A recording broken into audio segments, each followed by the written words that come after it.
Okay, so I've sewed the gusset to the interior, as you can see, and I've left a 5-inch gap, approximately 5-inch gap on one side. Do it on the side where the pocket isn't, where there's no pocket, because it's a lot easier to stitch up later when we close the gap. I've trimmed down all the seams.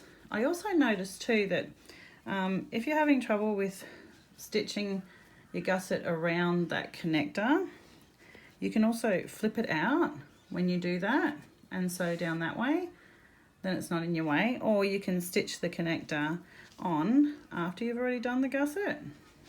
So do whatever you prefer. Okay, so now we're going to put it together, and we put the lining, we're going to put the lining with the pocket side into the exterior that's turned right side in. So your pocket will go against the flap. So when you open the bag, you'll have your pocket at the back of the bag. So push that in, make sure your connectors are in. Line up all your seams. Now, because they're only small, I'm just gonna push them to either side, as you can see. So one will go that way and one will go that way. So line up as best you can. Pop on a clip. Actually, I might just pop it over this one. Once you get these sides together, it actually stays together a lot easier. I tell you, it's so muggy here this morning. We've had rain and we've got 95% humidity, and my eyelids are dripping.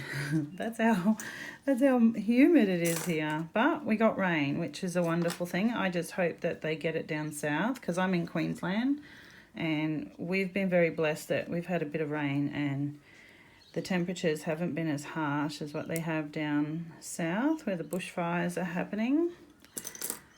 I'm just hoping that we've seen the worst of it. We've lost too many animals and lives, and it's just very, very sad.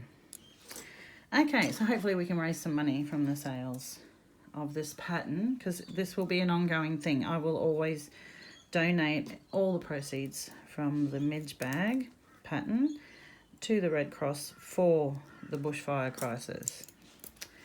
Okay, so go around with your clips, line it all up, ease it in. It should fit, because if you've kept with that seam allowance of 3/8 inch at the top, it should all match up. Okay, so we've got that in and we're ready to go and stitch that.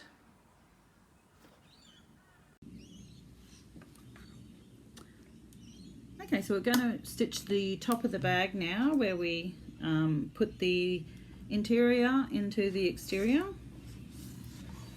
We're nearly finished, so just push your clips and your top bit out of the way. Line it up at 3/8 inch, 3/8 of an inch. I guess that's how you say it. As you move around, make sure that it's all still matching in the right spot, all matching up at the top.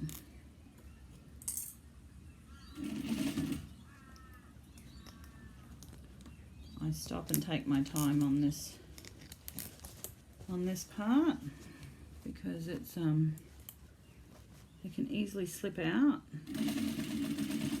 Okay, plus it's pretty, this is very thick, these, but that's why I cut the foam out of the top, so that we don't have to go through that. Try and make it as easy as possible.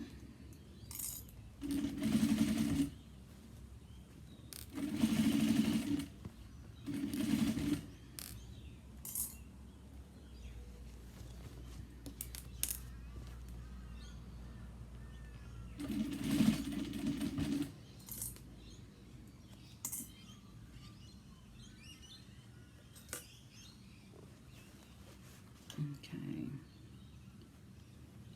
nearly done.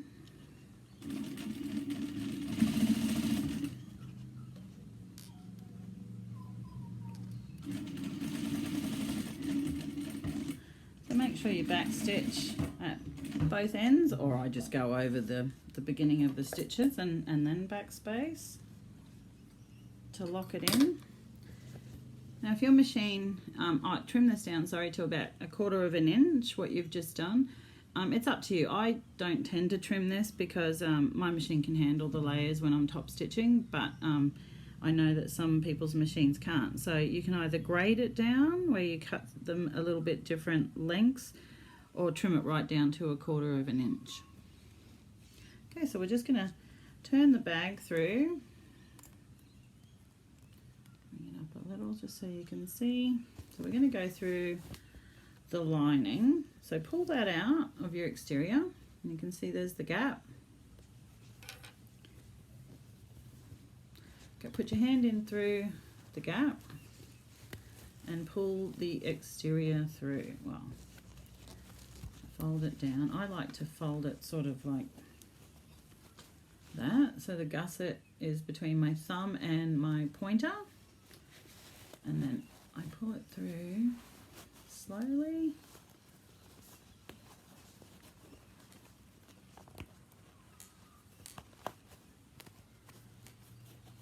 Sometimes you just want to reef it through, but that's how you end up breaking stitches. And once you get that bulky exterior through, it's pretty easy then. Okay, so we've got that exterior through. You've got the flap. There we go, she's nearly done. And then turn your interior the right side out, making sure you slip pockets on the right side, because sometimes that can flip over to the other side when you turn. So we're going to press that down and trim up all your little threads and push it inside of your bag just to see, well, make sure your little corners are out.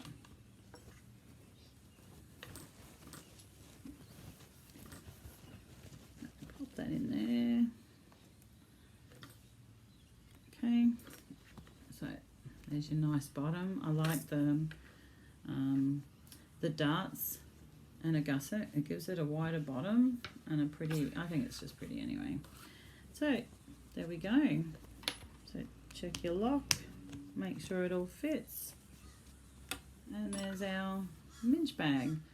So what we're going to do now then, like I said, is go press it and get it ready for I'm going to show you how to hand stitch the bag lining closed with an invisible stitch. Well, the stitch I use anyway. I don't know if I'm following it the right way, but it always looks nice when I'm finished. So I'll see you then. So I'm going to show you how to do an invisible stitch to close that gap in your bag. You can use your machine if you want, but I like the look of the invisible stitch because you can't see it. So you're going to need a needle and thread, and you want to double over and tie a knot in the end. And where the gap is, you want to press your folds in so that your seam allowance matches up. Use clips to put in place. I mean, you could use pins, but be careful you don't prick yourself when you're sewing along. So grab your needle, and we're going to go on the inside of one of these folds, down into the corner where it starts.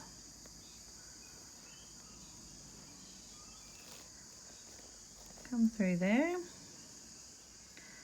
so that your tail's on the inside. Now we're just going to tidy the seam up.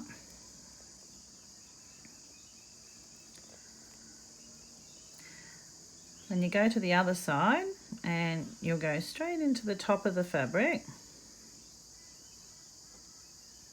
Go along a little bit and then come up the other side. You're still on that one side.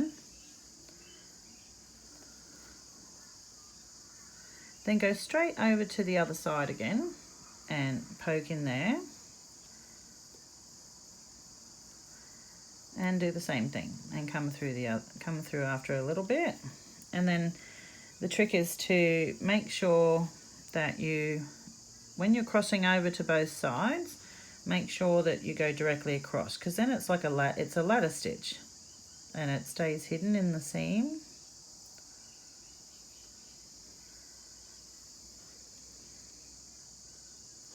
I'm usually a bit quicker than this. I think I'm just It's different doing it on camera, showing it to people. I usually sit in front of the telly and do all my invisible stitching on my bags.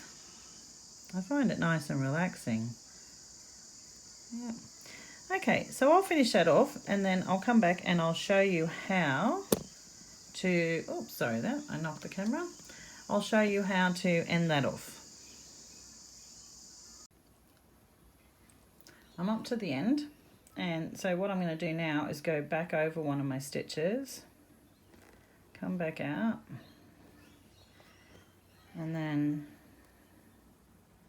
take it through the loop. Do that probably twice.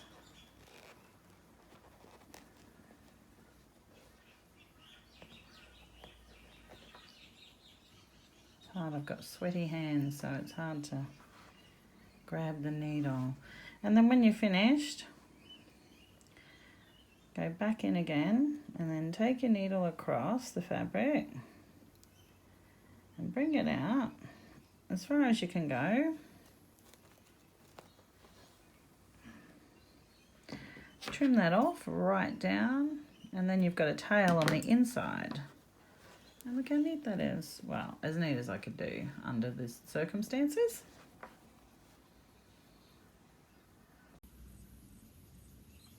Okay, so we've stitched the lining shut and you've pressed the bag, and we're going to now top stitch. Now I do mine inside out because I have a flatbed industrial. I don't have that sleeve to put the bag over to top stitch.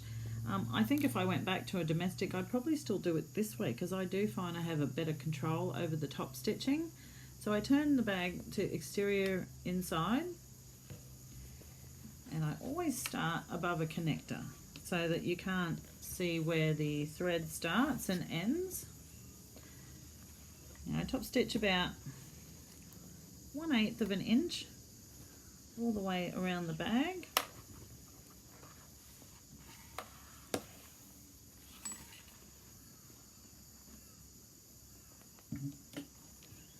I don't bother back stitching because we're going to meet up with that stitching when we make all our way around the bag.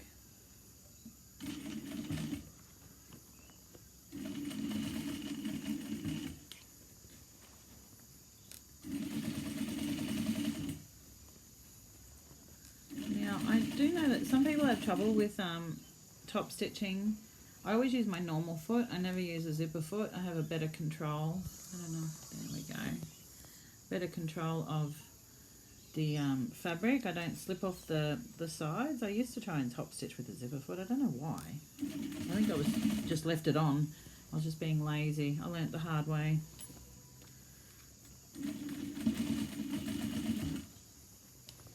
If you have trouble with your machine going over any of the thick bits around the connectors, just top stitch the front and the back and don't worry about around the connector if that's a bit of trouble. I've done that before on some bags that have just been too thick even for my machine. As long as your top stitching's nice and neat, people don't really care if it's all the way around or not. But on fabric bags I have no problems. I think that's why I stick with the fabric, because my machine just loves sewing through thick layers of normal fabric. So trim all your seams down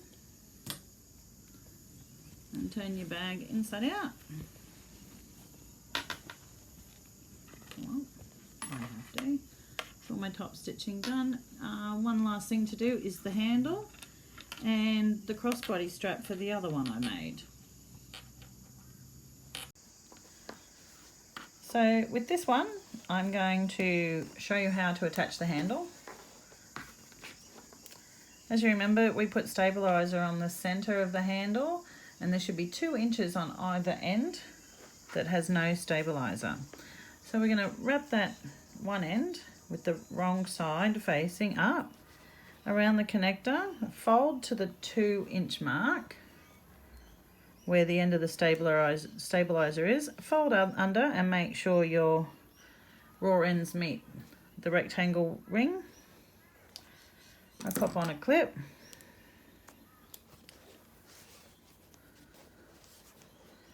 put in the other side.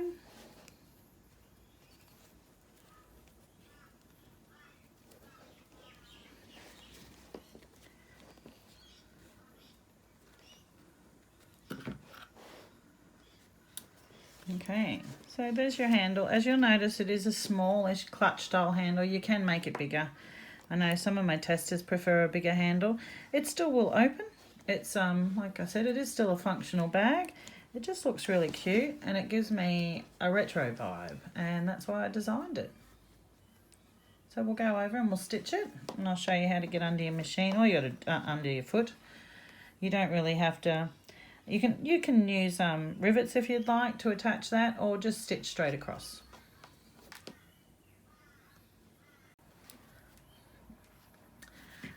Time to show you the crossbody strap.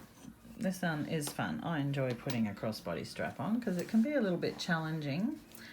Okay, so this is another one I made, another midge. This one's with the magnetic snaps. So there's 2 snaps, one on either corner.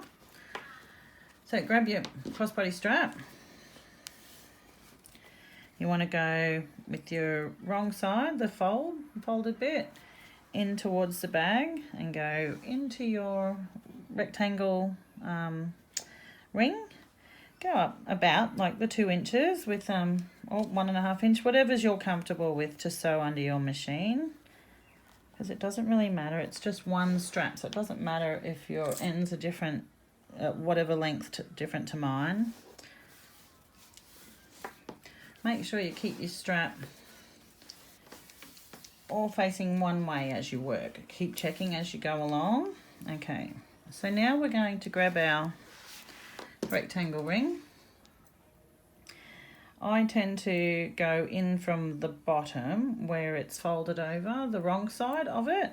So we'll grab the strap, making sure it's all the right way up. So we're going to go wrong side again into one side of the strap, and we're going to come up through there, and we're going to make a good sized loop. We're not going to pull our strap all the way through because we're going to need that room.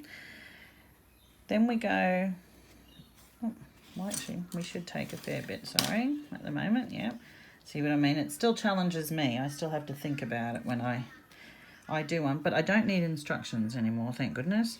So then we bring it back through the other way. So you're going to see this loop, okay? Now that goes, you're going to be tempted to tie it off there. You can't do that. So you're going to then take it down to your other rectangle ring, making sure your wrong side's facing in again. Go back over and check your strap too, making sure that it's all the right way. I can see here that it's still all good, nothing's twisted. Okay, pull out a little bit if you need it. Then we're going to go back up again, up to that adjustable slider, and we're going to go in through the bar again. Can you see that? Yeah, pulling it through. Then give yourself another little bit more room, and we're going to go back across that slider. So once you've worked out, say you got 1.5 to 2 inches through that slider, pull it down. Sorry, you want to pull, make sure, yeah, you got there. Hold that and then pull that back down there. So you've got that little bit of wiggle room to tie it. Just shorten it to wherever you feel comfortable with. Okay, so then we're going to fold it under again. Put it against your strap and clip in place. And we're going to go and stitch. You're going to stitch across there and stitch across that one, or like I said, you could use rivets,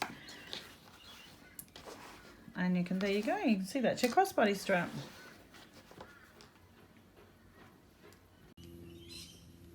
I'm just going to quickly show you how to get in and sew across the handle. It will be a little awkward, but you squash it down, it's all foam, it all comes back again, bounces back. I always like to stitch from the right side so that the tab's underneath, because for the bobbin stitch to be on the other side. I start a little bit in so that it doesn't slip off that edge. back right to the edge, forward again, and back, and then right to the edge again. So then when you're done, all your stitches, or I mean all your threads, will be easily enough usually at the end to cut off, and we trim them up later anyway. Okay, so that one's your handle, and the crossbody strap is pretty much the same too. So you're going to have to really work your that in just so you can stitch across that one. Okay.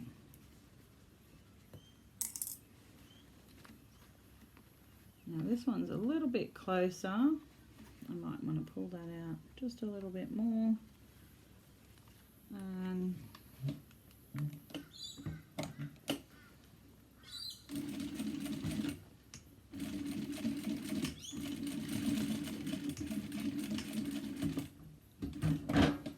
Okay.